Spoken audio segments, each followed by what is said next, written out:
Good evening. I'm Chris Nisley with the League of Women Voters of Athens County. Welcome to this candidate forum for the Ohio House 95th District Democratic Primary. We hope that this forum will provide you with information for the upcoming election. The Democratic candidates for the Ohio House 95th District are Paul Cameron and James Joyce. We appreciate both of them for making time to participate. Before we begin, we have a few voting reminders for the May 5th election. Today, April 6th, is the last day to register to vote or update your registration. You can update online by going to voteohio.gov. And the County Board of Election offices are open until 9 p.m. tonight. Early voting will begin on April 7th. If you want to vote by mail, you must submit an official absentee ballot request form. And if you plan to vote on Election Day, Tuesday, May 5th, you can verify your polling place by contacting the County Board of Elections office or by using the polling place search tool on their website. You can see our entire voter guide online at vote411.org, and paper copies will be available in Athens County libraries later this week. I will begin by explaining the forum procedures which each candidate agreed to in advance. Tonight's forum will include an opening statement for each candidate, questions submitted by the public, and then a closing statement from each candidate. Candidates will have 2 minutes for their opening statement, 2 minutes for the closing, and 1.5 to answer each question. There will be no rebuttals. The order for speaking will rotate, and I will indicate who speaks first. The candidates can see our timekeeper, who will indicate when the speaker has 30 seconds remaining, then 15 seconds, and when their time has expired. If a candidate continues speaking, I'll say thank you and move on to the next speaker. Candidates are invited to share their qualifications and experience and to talk about their plans and proposals. Candidates are asked to focus on topics relevant to the stated question and to avoid personal attacks and raising issues that are unrelated to the office being sought. If they go outside these guidelines, I may stop the forum and remind you of the guidelines. We now begin our opening statements. James Joyce, you may speak first. You have 2 minutes. Thank you. My name is James Joyce. I am a 20-year-old college student studying computer science and artificial intelligence at Ohio University. And I'm running for state representative because I believe that our district deserves a representative who understands the challenges that face young people, working families, and our small communities. I grew up in the greater Cleveland area. I am the second youngest of 5 children, and growing up, I watched my parents build a small business from the ground up and saw the long hours and determination that they put into building that business and the values that it takes to be successful and to achieve your dreams. And those are the same values that I will be bringing towards my campaign and to representing all constituents within the 95th district. I know that there are a lot of issues that people are facing, and the main ones that are here are things like the cost of utilities being too high, which is why I'm heavily focused on lowering the cost of utilities through transitioning to renewable energy like solar power and the use of batteries, as well as strengthening our education system so that we have a well-educated populace and well-educated future generations that can lead this nation forward and together. So overall, I'm here to fight for a new and better path forward, bringing all of us together into a better future. Thank you. Thank you. Next, we'll hear from Paul Cameron. Good evening. I'm Paul Cameron, an activist and organizer from Belmont County and member of the Ohio Progressive Democratic Caucus. I work with Belmont County Unify, a chapter of Indivisible, and Ohio Valley Mutual Aid. I'm a scout leader, retired Army with 24 years of service, and a member of the NAACP and the ACLU. As a mail carrier, census worker, field surveyor, and construction project manager, I've spent the last 20 years traveling and working throughout District 95. I've seen the small towns, once proud centers of the coal production that fueled the industries along the Ohio River. I've seen the boarded up and abandoned buildings that speak of a time once prosperous. I know firsthand the failure of industry. I grew up in a steel town in the 1970s and 1980s and watched the mill that was the economic center of my hometown fail. The coal towns were soon to follow. Residents of small towns that once had ready access to grocery stores, doctors, small businesses, and other essential services now must travel significant distances to find what once was local. Our district is the largest and most rural in the entire state of Ohio. In addition to a lack of access to basic resources, there is a scarcity of good paying jobs and opportunities for advancement. Our quality of education suffers, and we have difficulty attracting and keeping qualified teachers for advanced subjects. The challenges facing our district are daunting, but as your representative, I will focus on community revitalization, restoring the downtown areas of our small towns, and helping to establish small, locally owned businesses within those spaces. Recentering our communities will give us the foundation to address the other problems facing Southeast Ohio. I have the leadership experience and familiarity with District 95 to work with local leaders to establish a new era of prosperity for Southeast Ohio. Thank you. Now we move to the question and answer portion of the forum. Candidates will have 1.5 minutes to answer each question. Candidates, should you need a question repeated, please ask and I'll be happy to do so. Now this first question, I will put a little bit of an explanation with it because I think both of you did quite a good job in explaining your reasons for running. So that is the very first question. What are your reasons for running? So what you might point to maybe are maybe some, you might highlight some experiences you've had in the field, or if there was a pivotal moment at which you decided to run for office. So Paul, you will be the first one to address that, and you have 1.5 minutes. I have been an avid follower of politics for a long time. I've largely followed national and international politics throughout my adult life, having worked as a military intelligence specialist within my active duty time in the Army. I've been working to get involved with the activist communities in my area for the last decade. Wanting to see more and more progressive ideology pushed within our society. Tired of seeing the status quo, one party taking things more further into harm of the citizens, and a second party not doing much to stop that. So I've been looking at the political landscape, looking at the right time to get involved. And this seemed to be the right year. There was just so many grievances over the last year of what this regime has done to our society, and felt that it was time to step up and do something and ensure that we did not leave any seat unchallenged. Thank you. Okay, James, your reasons for running? Yeah, so as I mentioned in the opening statement, I'm the second youngest. I have a younger brother, and growing up, my parents started their own small business, and I watched that. I'm also a second generation immigrant. I learned about how my grandparents came to the United States, immigrating from Poland with nothing and working in factories and then building up and having their own small business.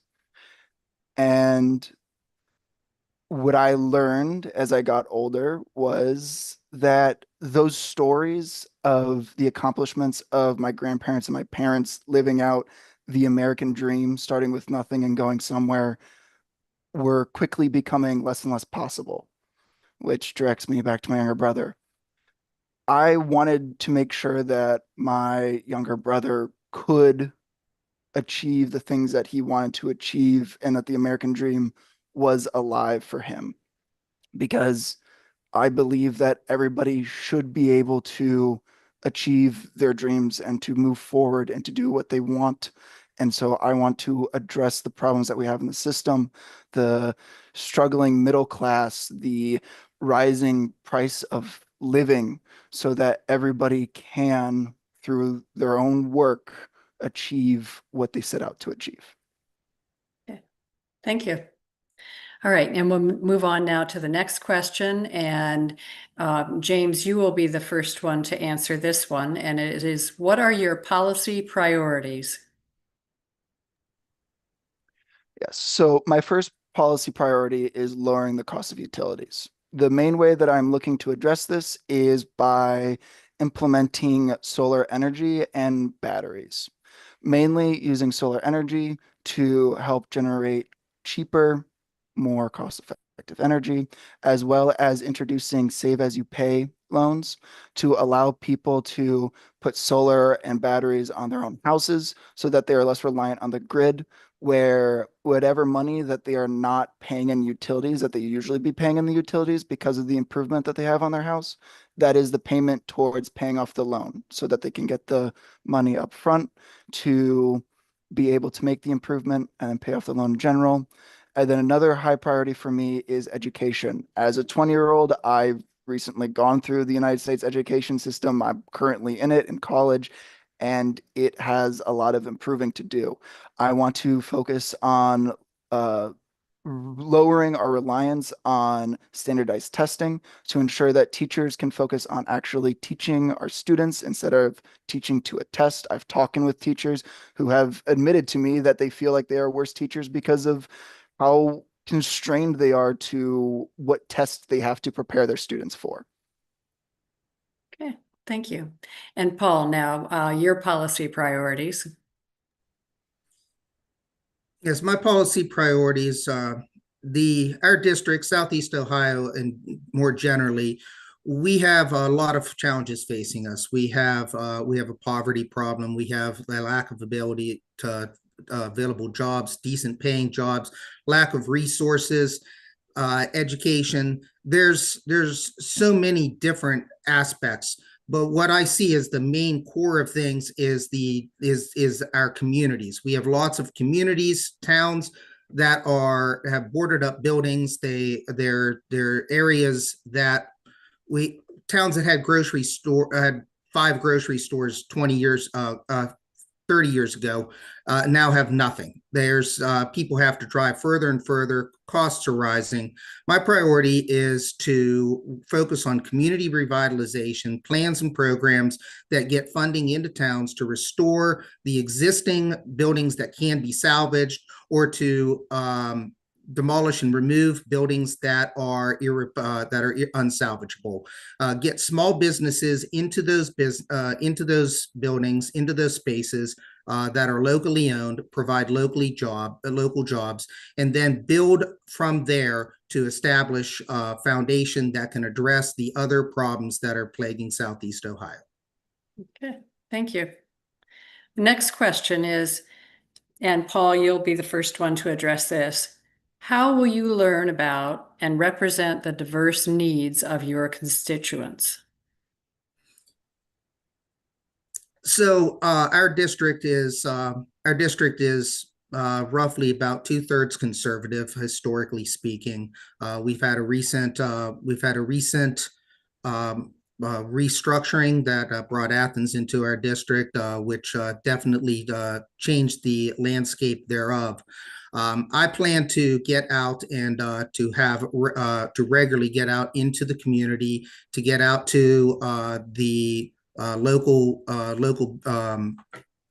organizations, the parties, the town and county meetings, the commissioner meetings, the board meetings of the villages, and to get out and to talk to the local leaders, regardless of party, and to address the issues that are on the ground. This is an area that has a proud history. There's generations of people who have been here, who have seen through the agricultural era of the 1800s, through the coal era, and into the modern era. And so I plan to work with all parties, regardless of affiliation, to address the needs of this largely rural district. Thanks. Okay. And James, you're the same question. How will you learn about and represent the diverse needs of your constituents? Yeah, so I'm a firm believer that as a representative, it's my responsibility to go out and to learn of what the problems are. And within my campaign, that has been meeting with local leaders and is something that I look forward to continuing if elected. Um, like Paul said, as a representative, we represent everybody. So it's meeting anybody that is willing to talk to me to hear about anyone's problems, whether that's going to different board meetings, that's meeting with different local leaders, that's hosting events where people come in and talk about whatever issues are on their mind, as well as ensuring that there are ways that people can contact me online, whether that's being responsive through Facebook, Instagram, or emails and letters, and to always ensure that there are open ways of communication to allow people that are concerned about what's happening to let me know what is on their mind so that I can better help them. Okay, thank you. All right, next question will be, James, you'll be answering this one first. And it is, why are you particularly qualified to address your district's pressing needs?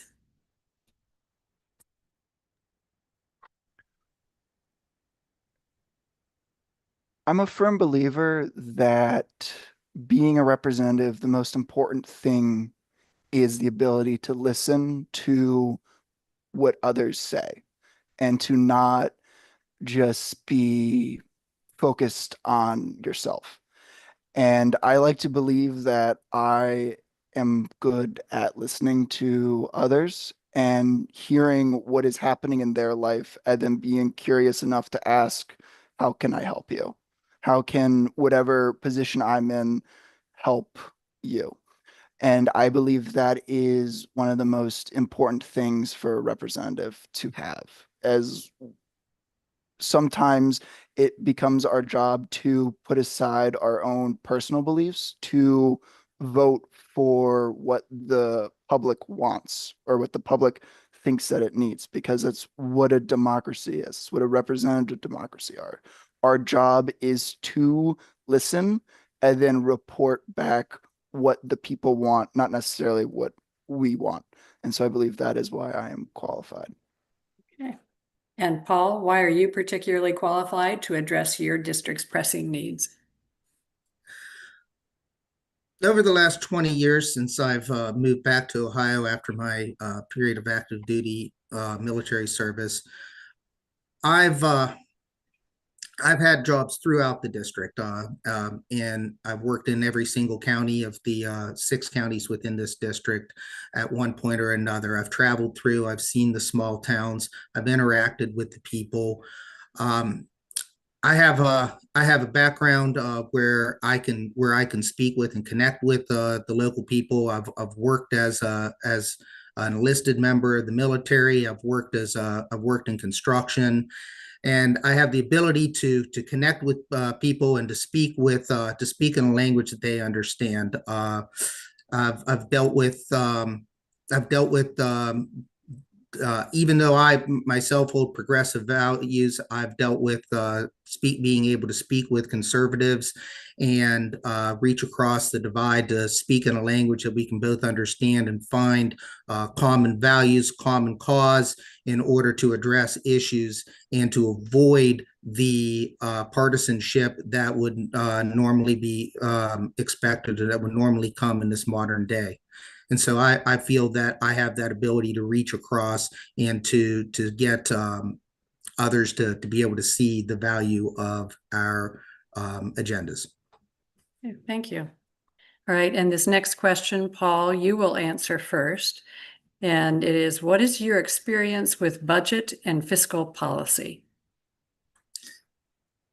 My experience with budget and fiscal policy, primarily, I currently work as a construction project manager for our Parkersburg, West Virginia branch for a small glass and glazing company.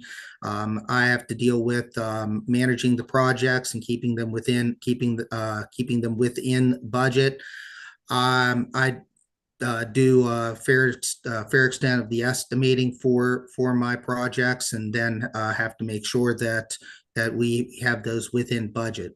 I've also served as a church treasurer in two different congregations. Currently with my current congregation as well, where I have to develop the budget, and we present that for presentation to the board. And then I'm the one responsible for managing our payments and keeping ourselves within the budget, and following the policies based upon what has actually been appropriated, and ensuring that the will of the board is actually followed. Thank you. And James, your experience with budget and fiscal policy? While I don't have as much experience managing a budget, I have spent a lot of time focusing on what the state government should spend money on. And I've spent a lot of time talking with people and figuring out what is necessary for the state government to spend money on and what is less necessary for the state government to spend money on. And I think that is a very important aspect of creating a well-rounded budget, is ensuring that money is going where it needs to go when it needs to go. Recently, the state government, is spending money on helping the Browns team build a new stadium, which is perhaps not where money needs to be going while we have citizens starving, while we have veterans who can't get the health care that they need. So less practice with managing a budget, but a hyper focus on understanding where money needs to go and how to get it there. Okay, thank you. Next question. James, you'll be the first one to answer this. What, if anything, should our state do over the long term to ensure quality rural health care? There is a lot that the state government can do to ensure that there is accessible, affordable rural health care. Funding local hospitals to ensure that there is a hospital within, less than 30 minutes or an hour of anybody is a feasible thing that the state government can help ensure, as well as creating a network to help move people quickly when they need specialized treatment. My mother is a doctor, and I've talked to her extensively about healthcare policy and the realities of what it's like to be a small business interacting with the state government on healthcare. And we've talked about things like setting up systems that allow the easy, cheap transport of patients from hospital to hospital to get more intensive care if needed without driving up costs for patients. Okay, thank you. And Paul, your answer to what, if anything, should our state do over the long term to ensure quality rural health care? Well, over the last year, we've seen the current administration come in and try to dismantle Obamacare again, the Affordable Care Act, and we have an administration setting policies to raise insurance costs and to make the availability of small rural hospitals and community medical centers less viable. The president has said that he feels that many things shouldn't be done at the federal level. They should be done at the state level. Well, my feeling is that if the federal government will not pursue an actual policy of universal health care, then let's pursue that at the state level, and let's get these policies enacted at the state level if that's the direction they'll go. We need to make sure that we have that funding. We have people taken care of for health insurance, and we need to make sure that that health insurance and universal health care is the ideal, Medicaid as it is, and to make sure that that money is available in order to maintain our existing medical infrastructure and to expand into the revitalized communities with medical clinics. Great. Okay. And Paul, this next question will be yours first to answer. What, if any, steps should be taken to curb gun violence in our state? Certainly. It's a particularly troubling situation in our country right now that there is a culture of gun violence that many within government fail to recognize as a concern. The Second Amendment is certainly a foundational principle of this nation. However, that does not necessarily mean that every single person needs to have the access to an assault rifle. There are red flag laws. There are other actions that can be taken in order to make sure that people who are particularly a threat, who are concerned to the community, can be denied access to a firearm. But I think it's also important that we have proper firearms training, that if you want to have access to a firearm, then you need to have training. Myself, I am a trained range safety officer with the National Rifle Association as part of my time serving as a scout leader. And I feel that it is important. We're not going to get guns out of society, but it is important to ensure that if they're going to be there, that people are trained to use them safely. Thank you. And James, what, if any, steps should be taken to curb gun violence in our state? Yeah, this is a very big issue. As somebody recently in high school, I have lived through the lockdown drills that have become commonplace. My school has gone on an actual lockdown to a threat to the school before. And those are very stressful times that I should not be happening in the United States. And I think there's a lot of different things that can be done independently to help curb uh, gun violence in the United States. One of those would be the media not making it attractable for people to commit gun violence to create attention. The idea of any publicity is good publicity. Focusing on the mental health of people so that they do not resort to gun violence. And then, as Paul was saying, training. I am a firm believer you need a driver's license to drive a car. You should have to prove competence and understanding of how a firearm works to own and use a firearm. Okay, thank you. James, you'll now answer the next question first. What policies will you pursue to promote social and racial justice in our state?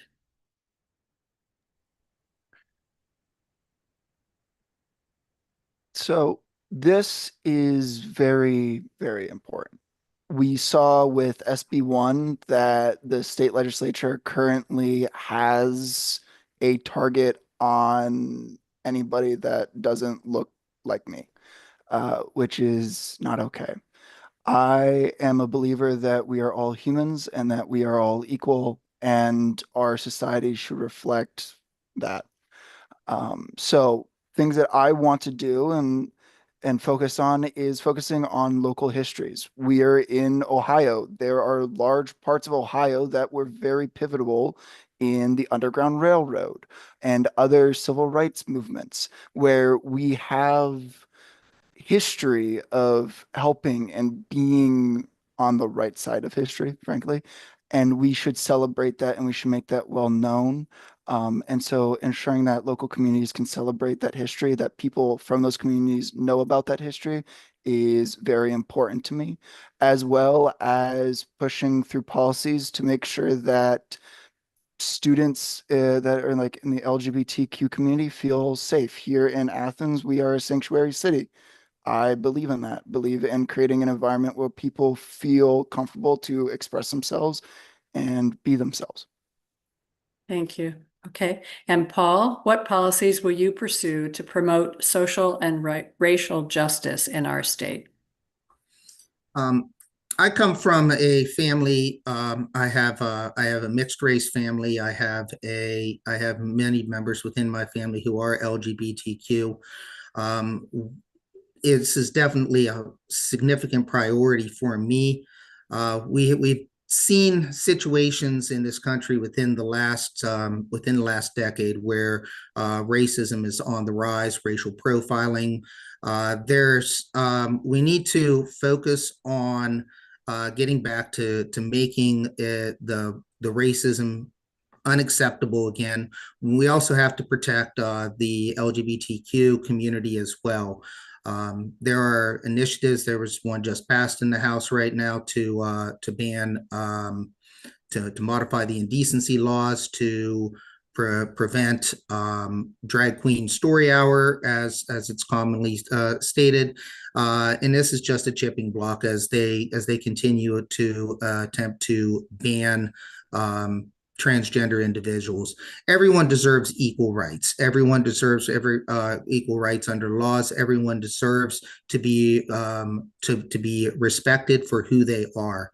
We need to especially focus on protecting the immigrant community and making sure that there have due process rights that are protected as they deal with immigration statuses also. Okay, thank you. And Paul, you will answer this next question first. What, if any, actions would you take to address the threats facing Ohio due to climate change? So we're definitely looking at a climate change issue here in Ohio. We've been dealing with drought issues within the last years. This is a state that's known for being very plentiful for water, and we've had several years lately where we've had drought conditions. We've had a couple winters where there was no snow whatsoever. We're increasingly finding hotter and hotter temperatures through the winter and into the summer. We need to address the issues where we can. We have a lot of opportunity in District 95, a lot of open land within this rural area. We have the opportunity to create green energy initiatives. We have areas that would be very conducive to wind farms, wind turbines, areas that would be very conducive to solar farms. However, we need to make sure that should we pursue these initiatives, that we are careful to ensure that these are done in such a way so that they will improve the energy production, reduce the dependence upon dirty fossil fuels, and but at the same time, we need to make sure that we keep data centers out of our area, because when you start having an increase in electric production, data centers want to show up to utilize that and pollute the area. Thank you. And James, what, if any, actions would you take to address the threats facing Ohio due to climate change? There is a lot to do when addressing climate change. Like Paul said, the introduction of new renewable energy sources, wind, solar, are pivotal in shifting the state away from fossil fuels. But it also goes further than that. We also have to tackle the problem of no public infrastructure for public transportation. If we have buses running, that's less cars, that's less emissions. If we redesign our cities so that they're more walkable instead of car focused, less people are driving, more people are walking, more people are biking, that's less emissions. One of the largest producers of emissions is our agricultural sector, and Ohio is a farming state. So creating techniques that produce less CO2 through our farming are extremely important. This is a large issue that we have the solutions to, but it requires the political will and drive to implement those solutions to bring the shift that is necessary in our society to move away from fossil fuels to renewables and a less less of a climate threat that we are facing. Thank you. All right, for the next question, James, you'll be the first one to answer it.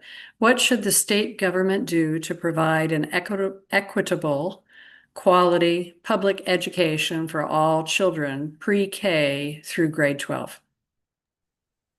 Yes. So currently, the Ohio Supreme Court has ruled that our public schools are unconstitutionally underfunded. The first step is addressing this. The state legislature has just straight up ignored the Supreme Court of Ohio. We need to fund our public schools at bare minimum the constitutional requirement. So my first step would be to increase funding for our public schools, as well as, like I said in the opening statement, reducing the reliance on standardized testing so that teachers can actually teach and giving them the trust and the respect to teach and to do their jobs and be professional, which they have lost in recent years, as well as providing free school lunches so that regardless of where you are, you don't have to worry about where your next meal is coming. Because when students are worrying about where their next meal is coming, they're not focusing on learning. So to summarize, really, it's addressing the unconstitutional funding, giving teachers the ability to actually teach, and ensuring that all of our students are fed. Thank you. Paul, what do you think the state government should do to provide an equitable, quality public education for all children pre-K through grade 12? I think first of all, James is completely correct. We need to address the funding issue. We need to make sure that all the schools are funded properly and correctly. We need to stop the diverting of public education funds to private charter schools. The private charter schools have their own source of funding, and the taxes that we pay, the property taxes that we pay, need to be supporting the public schools. Public schools, we need to focus on getting better teacher quality and attracting teachers, especially to the rural areas. We need to have incentives for teachers in higher quality, higher skilled specialty areas such as physics and chemistry to be able to come to this area. We need to focus on trade education. We need to expand trade education to make sure that there are jobs available for students after high school. We need to focus on pre-K, and we need to focus on universal pre-K daycare as well. We need to make sure that these programs are in place and funded by the state for all to be free, in order so that struggling parents and families are able to get out and work and have the available daycare necessary. Okay. And Paul, you'll be the first one to address the next question. How will you work to increase job opportunities for your constituents? So my key focus is community revitalization. I feel that if we can restore the downtown areas of their communities, we need to focus on getting small businesses into those spaces, small businesses that are locally owned. These create local job owners. These create local jobs. We need to establish those with basic services. You need restaurants. You need grocery stores. You need community centers, libraries, medical clinics, daycares. These are the most important things that we need to get in. We need to make sure there's gas stations. I've driven through towns in District 95 that didn't even have a gas station. So we need to make sure that these are available. We need to we do this. We create communities that people want to live in. People want to stay in. Young people go off to college. They want to come back to these locations. You create a situation that people want to be in. You create a situation where outside business, outside production wants to come in and wants to establish businesses in those areas that tie into the trades from the education. And once you have those trades and those production businesses together, then you create a new era of profitability for the region. Okay. And James, how will you work to increase job opportunities for your constituents? One of the major problems that we face out here in the 95th district and across the state as a whole is our crumbling public infrastructure. And I believe that the state government taking this problem seriously and investing in renewing and revitalizing our infrastructure will create thousands of jobs that are well paying, that are humane, that can be unionized, that people can work to help improve their local community by building up that local infrastructure and by working together to reshape the landscape and maintain the infrastructure so that it is a place where businesses want to come to, so that it is a place where local businesses can thrive and grow.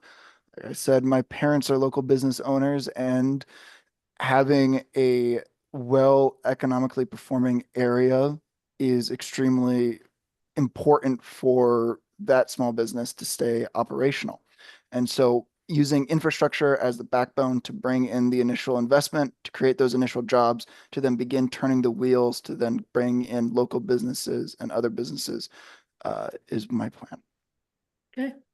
And James, will have you lead off with the next question, which is, what is your stance on access to reproductive health? I am a firm believer that a woman gets to choose what to do with her body.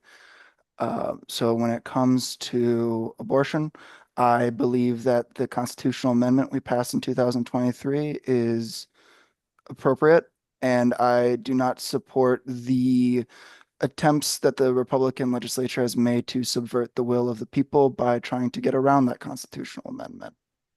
I also believe that having access to contraceptives and IVF is extremely important so that people get to choose when they want to start their family and how to start their family. I'm also a firm believer in a well-rounded sex ed, as it's been proven to lower teen pregnancies and to lower abortion rates. To me, it's clear that well-informed people make better, smarter decisions, and it's not the government's place to choose when and how you start a family. And Paul, your stance on access to reproductive health? I feel that reproductive health is an essential function for women to have a full and realized set of rights within this country. There is absolutely no instance in which their rights should be restricted, and I feel that we have to have a complete respect for a woman's right to choose, and that we need to support the right to contraceptive. We need to provide access to contraceptives. We need to make sure that women are not forced into a situation in which they are trapped into an unwanted pregnancy and an unwanted parenting as a single parent, and then find themselves having a reduced opportunity to get decent, well-paying employment because they've been forced by a patriarchal system into a servitude position. They absolutely have every right to choose how their body is under their control, and their decision should be between them and a doctor and not between the government. Thank you. We'll now move to closing statements, and each of you will have 2 minutes for your final remarks, and we will begin with James. I just wanted to thank everybody for coming out tonight and to participating in learning about candidates to make an informed decision. Democracy is a living thing that must be participated in, so thank you for participating in democracy. We covered a lot of topics that are extremely important here tonight, from what we just talked about, gun violence, infrastructure, creating jobs, a lot of important things, and there are a lot of issues that we are facing today. And I truly believe that we need a well-rounded solution to all, that we address these problems, not just for us here today, but for the future generations, so that no other generation has to deal with the problems that we are dealing today. Here in Appalachia, we have a history of extraction-based resources coming in, taking our wealth and leaving.